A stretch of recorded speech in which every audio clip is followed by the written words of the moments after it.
eu sou a Lude. Oi, eu sou a Aline e esse é o Partolândia, um podcast sobre gestação, parto, pós-parto, maternidade e afins.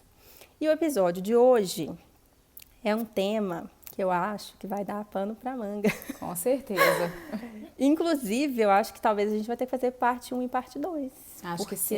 Desmembrar, né, Aline? Desmembrar, Talvez porque é um tema que eu acho que tem alguns pontos polêmicos e é um tema muito delicado e não dá para a gente falar também, passar batido em algumas questões, eu acho assim. Até porque a nossa proposta é fazer um bate-papo leve e tal, descontraído. Né? Isso, então para a gente não ficar correndo também com o tema, eu tenho muita coisa para falar, eu acho. Com certeza. E você vai ter muito mais, né? Então, enfim, vamos deixar rolar. A gente não tem script, né, Lud? Então a gente vai ver aqui onde que vai parar essa conversa. Isso. Mas então, eu não falei, né, até agora, o tema do episódio de hoje é o pós-parto ou puerpério. E aí a gente vai tentar responder, existe vida após o parto? Será que existe, Aline? Então, gente, vamos ver, né? A gente já falou um pouquinho para vocês sobre parto humanizado, depois um pouquinho sobre parto natural, né? A gente tem conversado um pouco sobre esse universo aí de maternidade, de parto. E aí a gente pensou em falar um pouco sobre o puerpério, que é o período de pós-parto e que é cercado de muitas dúvidas, de muitas emoções, de uma avalanche de sentimentos, de coisas que mexem muito com a gente e com a cabeça de cada um. E sabe o que eu acho? Eu acho que tem pelo menos 3 aspectos assim muito relevantes e delicados quando a gente vai abordar o puerpério.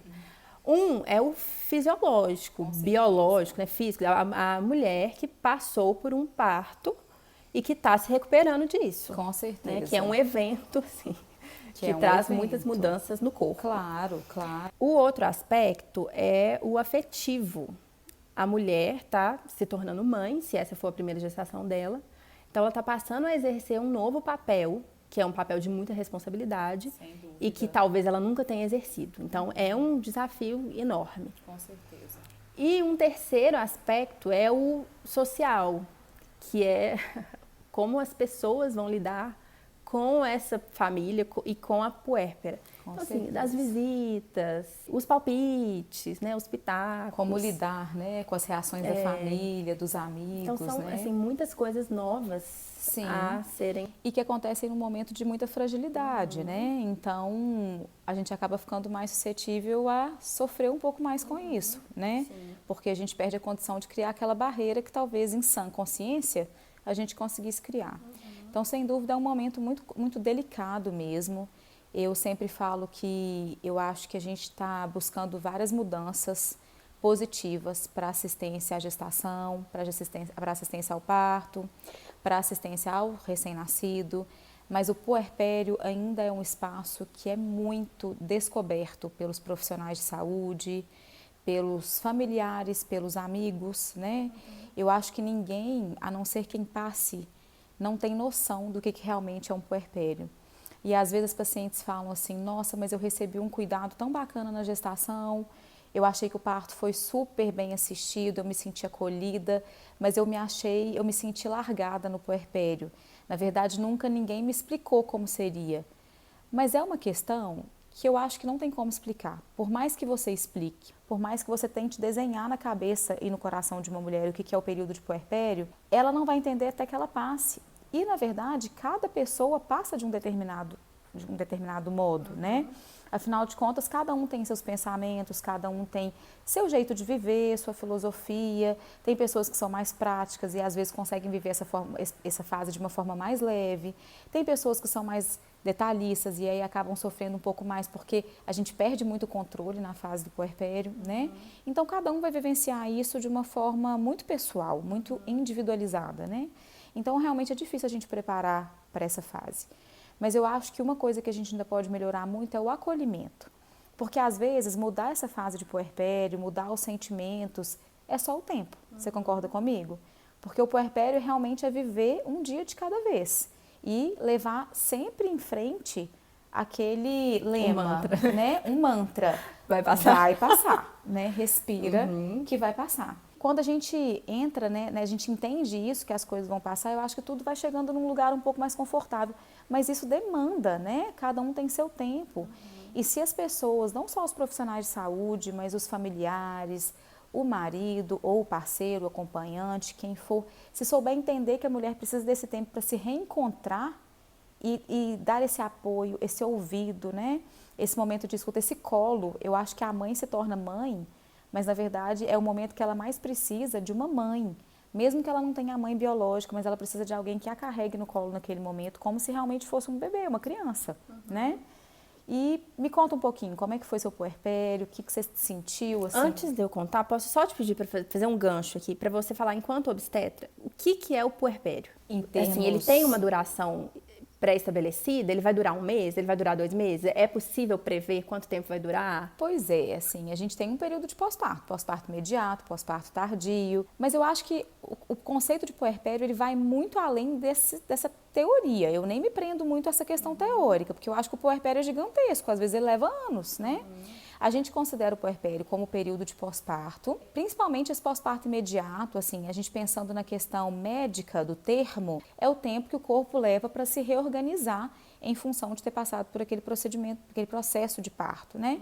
Então, é um tempo que o sangramento termina, é um tempo de estabelecer a amamentação, é um tempo que o corpo vai tentando se reorganizar para chegar à dinâmica anterior. Mas eu acho que o conceito de puerpério vai muito além do que essa questão biológica. O conceito de puerpério, ele vai muito adiante disso, assim. É o momento de pós-parto. Se esse momento de pós-parto, que é o momento de adaptação, se ele vai demorar para você 1 mês, 2 meses, 3 meses, cada um é um, né? Mas eu acho que o que a gente mais quer falar aqui, que eu acho que seria o primeiro ponto de conversa, é sobre o puerpério, fase inicial mesmo. Esse puerpério aí, primeiro mês, segundo mês, é quando a mãe realmente se descobre, não necessariamente se descobre mãe, porque eu acho que tem várias formas de você se descobrir mãe. Mas que cai no colo dela a responsabilidade de ser mãe, né? Que ela descobre que, poxa, agora ela tem que acordar, agora não são noites ininterruptas de sono mais. Comer, sabe quando Deus vai dar, né? Vai dar um tempo para conseguir se alimentar de forma adequada, o banho é sempre corrido. Então, é uma fase de intensa doação do seu tempo, da sua energia, do seu amor, né? Da sua dedicação em função do outro, né? Bom, você me pediu para falar um pouco sobre o meu puerpério, e aí é engraçado, porque se você me perguntar como que foi o seu puerpério, a minha primeira resposta vai ser, foi super tranquilo. Aí quando eu paro para lembrar, eu falo, nossa, não, teve... Será que realmente foi tranquilo? Mas enfim, o que eu quero dizer é, não foi traumático, porque se fosse, eu acho que eu teria essa memória, tipo, nossa... E vou ter que passar por um puerpério de novo, putz, como é que vai ser? Então, eu não tenho esse trauma. Mas assim, eu tive momentos mais difíceis, principalmente porque logo nas primeiras semanas o Miguel teve um ganho de peso, na verdade ele não teve um ganho de peso. Ele permaneceu, sei lá, 2 semanas com o mesmo peso, e aí a gente teve que começar a investigar o que estava acontecendo, se era amamentação, se ele estava com infecção urinária. E aí, assim, antes dele completar o primeiro mês de vida, ele teve que fazer 3 exames de urina. Mas você imagina, levar um recém-nascido, né, para fazer exame de urina. E não é o exame em si, né? Mas é toda a atenção de ficar olhando o resultado de exame. Claro, e aí a expectativa, né? E eram 2 exames, né? Um que sai mais rápido e o de cultura que demora. E aí sai um, você já fica achando, não, então tá tranquilo. Aí depois o outro, nossa, putz, o resultado foi ruim, como assim? Eu não tava esperando. Aí entrou com antibiótico. Então, assim, foi bem chatinho. Tenso, ele teve, né, que fazer ultrassom dos rins. Ele com 1 mês de vida, fazendo ultrassom dos rins. E era um procedimento meio chatinho, porque aí assim, você tem que levar a criança, aí ele tem que amamentar lá na clínica. O Felipe fez também. Ele fez também? E aí, amamenta na clínica, porque ele tem que estar com o estômago cheio na hora de fazer. Só que na hora do exame, ele também tem que estar com a bexiga cheia e não pode fazer xixi no meio do exame. Como é que você controla se a criança vai fazer xixi ou não? Fica horas tentando pegar Só que no momento. meio do exame ele tem que fazer xixi. Então, tipo assim, ele não pode fazer xixi até a metade do exame. E na metade do exame ele tem que fazer xixi. Então, assim, você já tá, né? Você já tá mal dormida. Com certeza. Você já tá cansada, exausta. Aí você ainda tem esse tipo de preocupação, né? Assim, ai, meu Deus, não pode fazer xixi. Não, até que deu certo, assim, aí ele fez xixi na hora que tinha que fazer xixi, mas assim, gente... Com a bênção de Deus, né? Aí eu fico lembrando disso, assim, não foi fácil. E a questão da amamentação também, que eu achava que estava tudo ótimo, eu sempre fui super confiante na amamentação. A gente pode até depois fazer um episódio só sobre a amamentação. Com certeza. E seus desafios. É outro assunto que dá muito pano pra manga, mas assim, falando bem resumidamente... Eu sempre fui super confiante, não, amamentação, natureza, maravilhosa, vai fluir naturalmente e tal. E em casa eu tinha experiências boas, minha mãe amamentou todo mundo, minha irmã amamentou super tranquilamente, assim, os meus sobrinhos e tal, então eu também vou amamentar. E não esperava que não estivesse sendo legal, porque o Miguel saía do peito com uma cara ótima, dormia super bem, assim, antes de um mês ele fazia intervalos de 6 horas, que, né, para um recém-nascido tá ótimo. Você conseguir dormir de meia-noite às 6, nossa, que noite maravilhosa. Então eu tava achando que tava tudo bem, mas aí ele não tava ganhando peso, a gente viu que não, e aí comecei com Mamatute, enfim, temas para um capítulo, o episódio específico de amamentação. Exatamente. Mas enfim, eu passei por momentos, então, complicados, assim, no puerpério, que foi essa questão do ganho de peso do Miguel, mas não foi uma fase que me traumatizou, e eu acho que isso tem muito a ver com o fato de que o Rafa pôde ficar comigo durante o primeiro mês inteiro. Isso faz total diferença, né? Ele teve uma licença de 20 dias e depois tirou mais uns 11 dias de férias. E ele ficou comigo, isso faz toda a diferença. Com certeza. Você precisa ter esse apoio. Um apoio, né? Se não for do marido, se não puder ser, né, de um companheiro, de alguém assim. Seria muito importante que todas as mulheres pudessem contar com alguém, né? E eu tive muito apoio, não só dele, mas assim, da minha sogra, da minha mãe, que iam pra minha casa e eu podia dormir um pouco enquanto elas olhavam o Miguel, às vezes dar um banho. Essa rede foi muito importante. E eu acho que é claro que a experiência é muito individual, né, como a gente comentou, mas eu acho que tem algumas coisas que você pode fazer para que o seu puerpério seja melhor, assim. Com certeza. Então, assim, se preparar um pouco antes. Então, coisas que eu fiz, sei lá, deixar a comida congelada na geladeira. Coisas básicas, né? Coisas práticas, assim. O negócio da comida. Gente, a comida se torna uma questão quando você é puérpera. Na minha casa... eu faço comida todos os dias, tem almoço em casa, todo dia eu que faço. Então, assim, cozinhar para mim não é um problema. Eu faço comida sempre. Mas quando você é puérpera é uma questão. Você não pode se dar ao luxo de cozinhar. Não. O tempo que você tem livre, você precisa de descansar.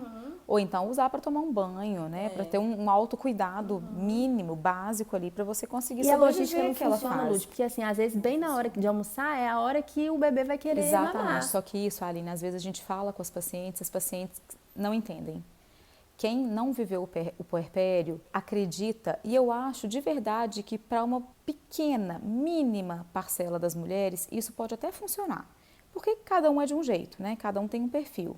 Mas uma grande parte das mulheres acha que vai dar conta no sentido assim, não, mas eu vou estar à toa, eu vou estar de férias, né? Porque a licença maternidade fica parecendo umas férias, antes fosse, né? Nunca que licença maternidade é férias, é um trabalho. Mas essa crença de que eu vou ficar, não vou ter nada para fazer, mas eu vou estar por conta do bebê, mas só que realmente você vai estar por conta, literalmente por conta do bebê. E o bebê tem um horário totalmente diferente do seu horário habitual, né? Então, é aquela questão, aquela rotina que você termina os cuidados com o bebê, na hora que você termina já está na hora de começar de novo. E aí você não tomou um banho. Quantas e quantas vezes, quando minha primeira filha nasceu, eu fui tomar banho 2 horas da manhã. 2 horas da manhã eu descobri que eu não tinha tomado banho ainda, né? Naquele dia, né? E comer era luxo, né? Realmente, assim, você não consegue sentar para fazer uma refeição digna, com tranquilidade. E eu acho também que, além disso tudo, existe uma questão biológica de alteração hormonal que mexe muito com a gente, assim, com o interior da gente. E eu acho que, assim, apesar de que cada mulher vive um puerpério de forma individualizada, de forma diferente, eu vejo que, globalmente falando, todo mundo costuma considerar um período difícil. O grau de dificuldade é que vai variar. Concordo demais com você que tem formas de se preparar para isso, né? Lendo, buscando informação. Às vezes, quando a paciente já acompanhou outras pessoas próximas de casa mesmo, às vezes uma irmã que já teve filho ou uma amiga próxima que viveu aquilo ali tem pouco tempo, né? Mas essa questão prática, assim, de logística da casa, porque o sentimento, eu acho que a questão emocional é uma coisa que a gente não consegue ter acesso antes do puerpério, na grande maioria das vezes, né? A gente às vezes tem pacientes com quadros de depressão crônica ao longo da gestação, em que a gente já fica super preocupado pensando como que vai ser o puerpério e que ela dá um show no puerpério. Parece que o nascimento é uma injeção de ânimo, assim, de melhora para aquele estado depressivo. Tem pacientes que estão ótimas na gravidez e que têm uma depressão pós-parto. Então, assim, acho que essa questão psicológica é uma questão que a gente não consegue muito prever. Mas a questão prática de organização da vida rotineira, da vida diária, eu acho que é super fácil da gente se organizar. Então, eu comecei, depois que eu vivi os meus 2 puerpérios, eu comecei a tentar abordar um pouco isso com as minhas pacientes, no seguinte sentido: você já pensou como é que vai ser depois? Já se organizou assim? E a casa? Tem alguém para ajudar? Tem gente que aceita bem essas interferências, vamos dizer assim, entre aspas, esses conselhos. Tem gente que não. Quando eu sinto que não aceita muito, eu respeito o limite e paro. Mas quando eu sinto que a paciente me dá liberdade, eu falo, gente, precisa.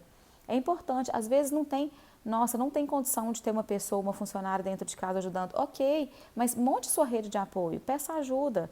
Peça ajuda aos amigos, peça ajuda à mãe ou algum tio, algum familiar, alguma pessoa que possa estar presente naquele momento, não para te questionar, que foi o que você começou a falar no início, né? Dos pitacos, das opiniões, né? Das interferências, não para te questionar. Uma pessoa que queira simplesmente te ajudar, te acolher, te receber, te acompanhar até que passe esse momento de maior dificuldade, né? Eu atendi uma paciente em dezembro que mora na Irlanda. E ela veio para o Brasil para visitar a família, ela e o marido são brasileiros, e aí ela consultou comigo para não ficar sem consulta durante o tempo que ela estaria aqui no Brasil. Grávida de mais ou menos umas 28 semanas do 3º filho. E aí ela foi me contando a experiência dela, dos partos. Um bebê tinha nascido num país, o outro bebê tinha nascido em outro país. Ela me contou um pouquinho sobre a experiência de cada um. Mas uma experiência um pouco sentida, às vezes, sabe? E eu fiquei, enquanto ela me contava, eu fiquei perguntando assim, nossa, se ela tivesse bebê aqui, eu acho que ela teria uma experiência tão bacana, assim, e fui meio que, assim, perguntei pra ela, falei, mas você nunca pensou em ter bebê no Brasil? Porque sua família é daqui? E a resposta que ela me deu foi uma resposta que me incomodou, assim, porque ela falou comigo, eu não venho pra cá, porque essa cultura que o brasileiro tem, de você fazer as lembrancinhas maternidade para dar para as pessoas que vão visitar o bebê, isso não existe em nenhum lugar que eu morei até hoje, nenhum dos países que eu morei até hoje, isso existe. Na verdade, você não tem que dar presente para ninguém. Quem tem que dar presente para alguém é a pessoa que vai visitar você, que leva coisas para você, que leva um almoço, que leva um cuidado, que limpa a casa, que faz uma faxina na cozinha, que limpa um banheiro, que lava uma roupa, que passa uma roupa. Então, assim, o jeito que ela falou, eu fiquei pensando, poxa, é verdade, né? A gente engravida, aí a gente já fica pensando 1.500 coisas. Aí vamos fazer, pensou no parto, você já pensa, lembrancinha, maternidade, mas sou eu que tenho que, o momento não é meu? Vamos pensar antigamente, como é que eram os puerpérios de antigamente? As pacientes ficavam de resguardo, às vezes 40 dias dentro de um quarto, não era assim? Que às vezes nem podia tomar banho, nem podia lavar a cabeça, tudo na roça naquela época, ok, acho super questionável. Nunca ficaria sem lavar a cabeça, tomar banho, isso não é problema, gente, fiquem à vontade, isso é saúde, né? Mas eu fico pensando assim, como que elas eram protegidas, né? Elas eram literalmente protegidas. A comida era uma comida especial para fortalecer a mãe, para ela conseguir amamentar, porque ela estava ali se dedicando à criação de um bebê. Era todo um cuidado, né? As pessoas se mobilizavam para poder, às vezes, cuidar da casa, para estar ao lado.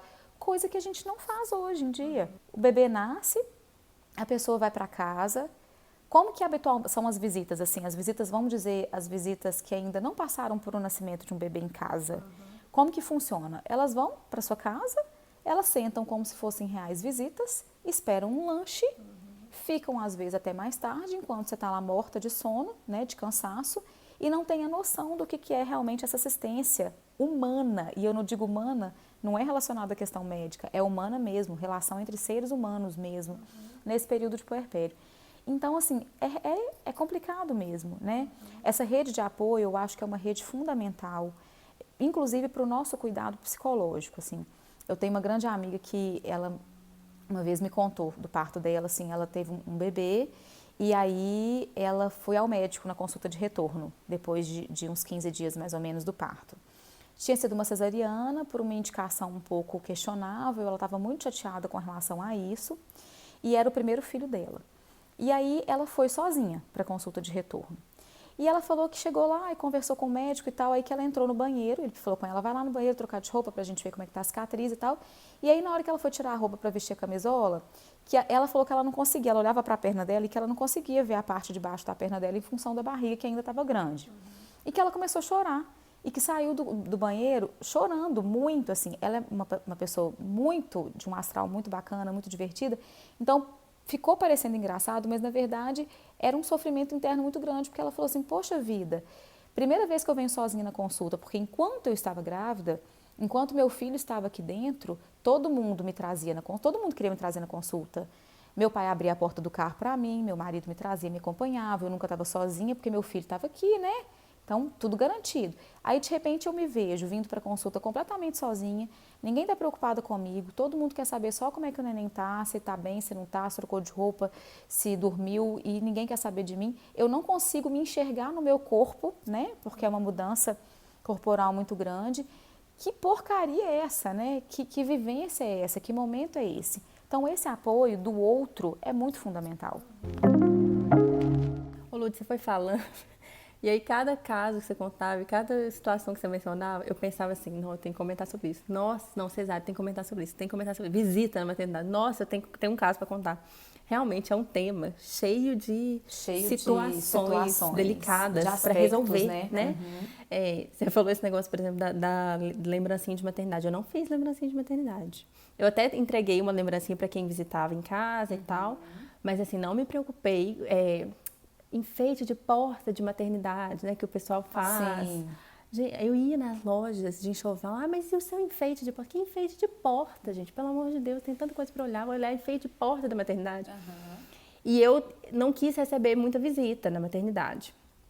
E na época eu achei bom, assim, porque, não, eu tava horrorosa, não sabe? Gente, é um momento difícil pra gente. Até que no próximo parto eu não sei ainda se eu vou querer que seja igual, assim, que ninguém, não sei, tem que pensar, vou decidir. Mas não queria visita não, nem ver, sabe? Eu tava É um momento que você não quer encontrar com as pessoas, né?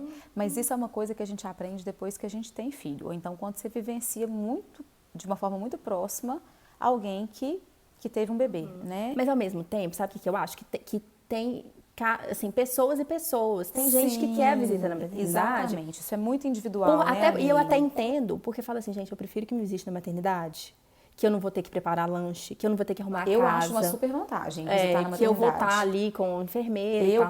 Quando nasce alguém conhecido, né, algum filho de amigos e tudo, se for para visitar, eu visito na maternidade. Se eu não conseguir ir na maternidade, no mínimo 3 meses depois do parto. Eu não vou visitar ninguém mais antes de 3 meses depois que os meninos nasceram.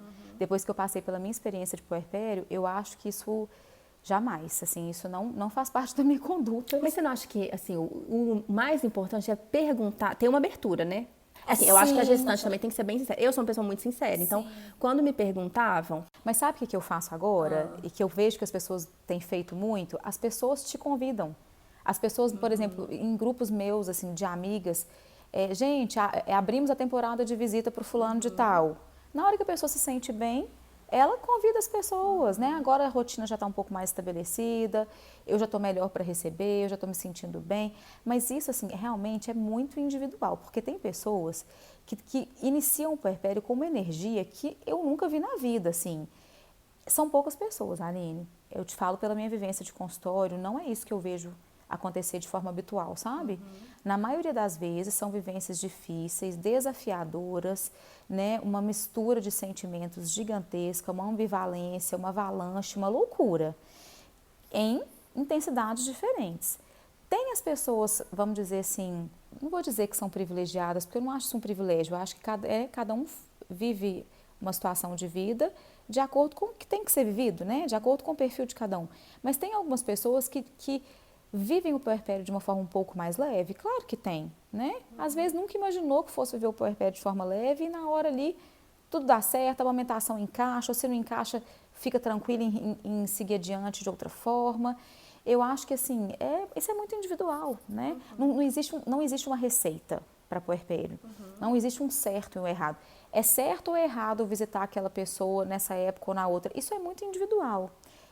Como para mim foi muito difícil, essa questão de visita no início, foi uma coisa que me incomodou, eu não visito as outras pessoas antes de ter uma liberação verbal, assim, realmente explícita, ou de um convite e tudo, ou depois que o bebê já está maiorzinho, depois que eu vejo que a rotina já está um pouco mais estabelecida, porque foi uma coisa que me incomodou no início, sabe? Quando o Felipe nasceu, como eu já tinha vivido o puerpério da Alice, e eu já tinha, assim, acho que eu já tinha conseguido mostrar que eu não queria aquele tipo de hábito mesmo, né, das pessoas visitarem sem comunicar, sem avisar, foi um pouco mais tranquilo. Acho que o segundo filho também a gente já está um pouco mais leve. Você sabe qual que é a sensação mais forte que eu tenho de diferença do segundo puerpério para o primeiro puerpério? É porque no primeiro puerpério eu tinha a impressão que eu nunca mais ia voltar a ter minha vida. Que eu nunca mais ia conseguir voltar a trabalhar, que eu nunca mais ia conseguir sair, que eu nunca mais ia conseguir ter uma vida que era só minha, assim, nem que fossem momentos só meus, ou que pudessem ser ajustados àquela rotina nova do bebê em casa. Isso me gerava um desespero gigantesco, porque eu sentia que era como se eu estivesse me perdendo, né? Me perdendo para o mundo, me perdendo para a vida, deixando de ser eu mesma. A partir do momento que eu vi que as coisas foram chegando no lugar, eu tenho uma grande amiga que fala que a gente volta a um novo normal. E realmente é uma nova rotina, é um novo grau de normalidade da sua vida. Mas quando eu vi que isso chegou, eu consegui voltar a trabalhar. Claro que tudo é um pouco diferente, assim, eu tive que reduzir minha rotina de trabalho, reorganizar, né? Você fica às vezes um pouco com o tempo mais corrido, ajustando ali as necessidades do bebê, mas eu vi que eu consegui voltar a ter uma vida social, eu consegui voltar para a minha atividade física. Então, no puerpério do Felipe, que foi meu segundo filho, já foi mais leve em função disso, porque eu sabia que tudo ia passar. Porque no primeiro puerpério você fica assim, todo mundo te fala, vai passar, e você fala, vai passar uma ova. Você tenta acreditar nisso, né? Você tenta acreditar nisso. Me falavam assim, não, o primeiro mês é o mês mais difícil, depois melhora. Passou o primeiro mês, cadê? Não melhorou nada. Agora o terceiro mês, chegou o terceiro mês, não melhorou nada. Eu falei, meu Deus do céu, que horas que isso vai melhorar? O povo todo tá falando que isso melhora, eu não tô vendo melhora nenhuma.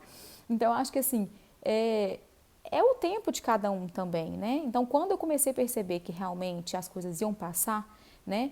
No segundo puerpério, eu às vezes me dava uma certa angústia, né? Ainda mais com uma filha pequenininha. E eu pensava assim, não, gente, vai passar. E vai passar mesmo, né?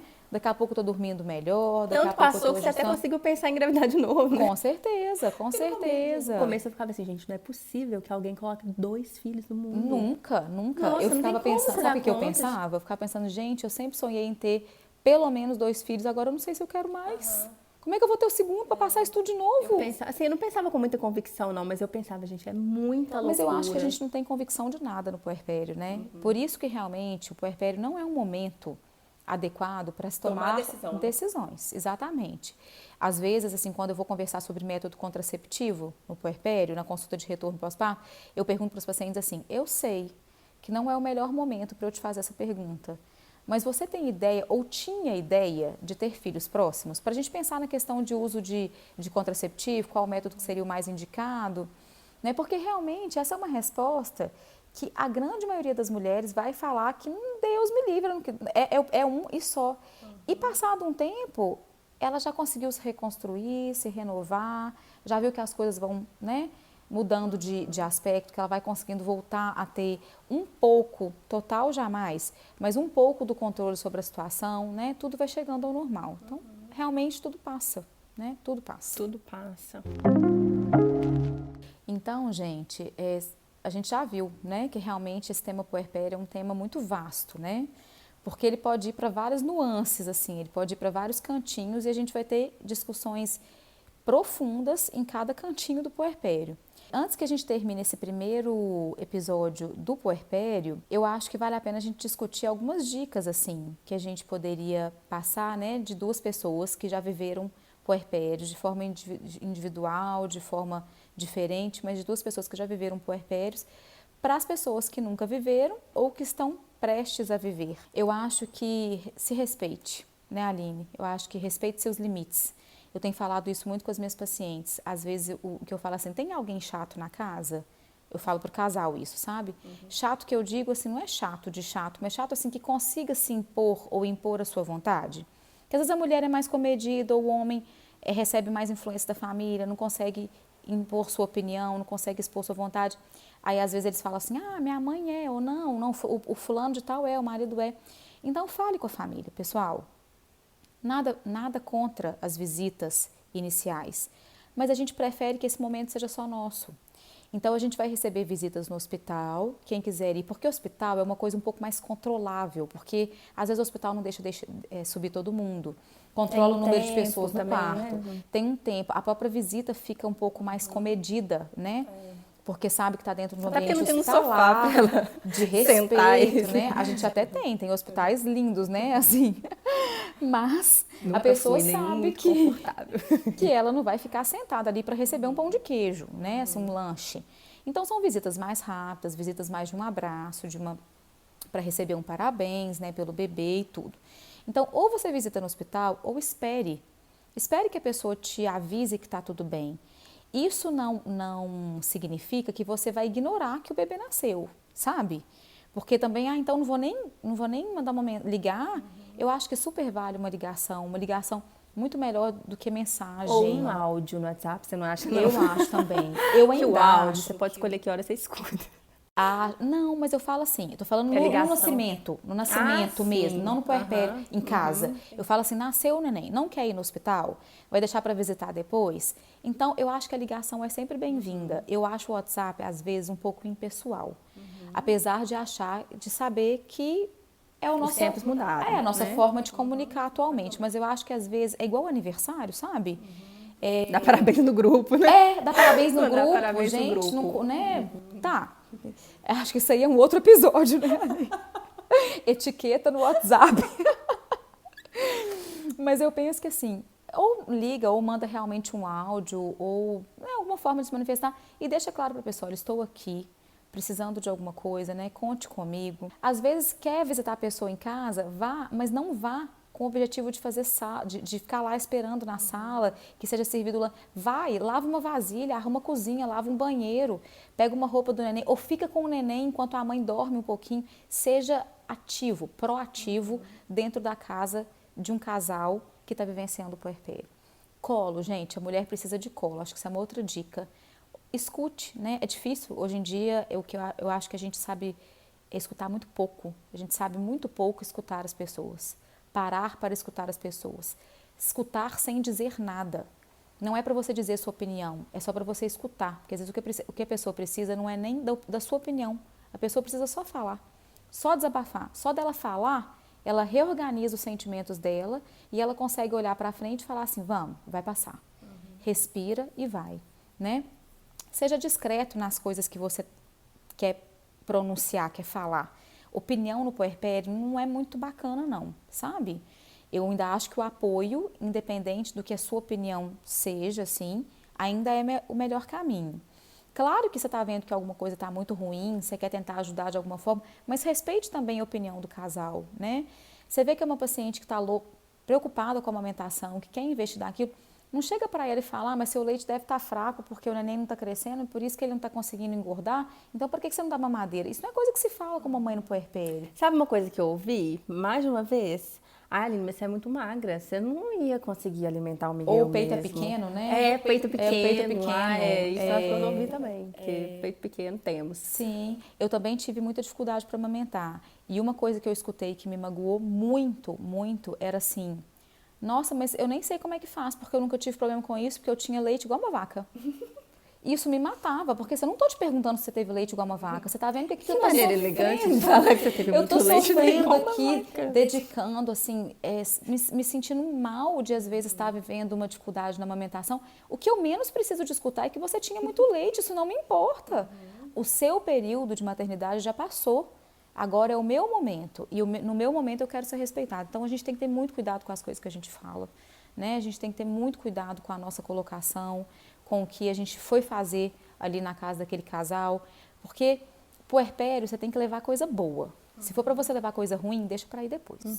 Sabe uma coisa que eu acho que ajuda agora falando, né? Porque você deu dicas principalmente para os outros, né? Isso. Eu acho que uma coisa que ajuda a puérpera a lidar, porque nem todo, eu acho que hoje em dia muita gente já tem mais noção. Isso, de perguntar, você quer que visite? E visitar com hora marcada e tal, nananã. E de não visitar se está doente, por exemplo, pelo amor de Deus, gente, você não visita um recém-nascido. Se você está fungando, você não visita um recém-nascido. Então, eu, inclusive, tenho uma amiga que nasceu em setembro. Até hoje eu não fui porque eu estava fungando desde então. Agora que eu estou começando a parar. Mas você não visita doente, né? Acho que hoje em dia as pessoas estão tendo mais essa noção. Mas uma coisa que eu acho que ajuda muito a puérpera a dar uma limitada nos palpites, que são Inevitáveis.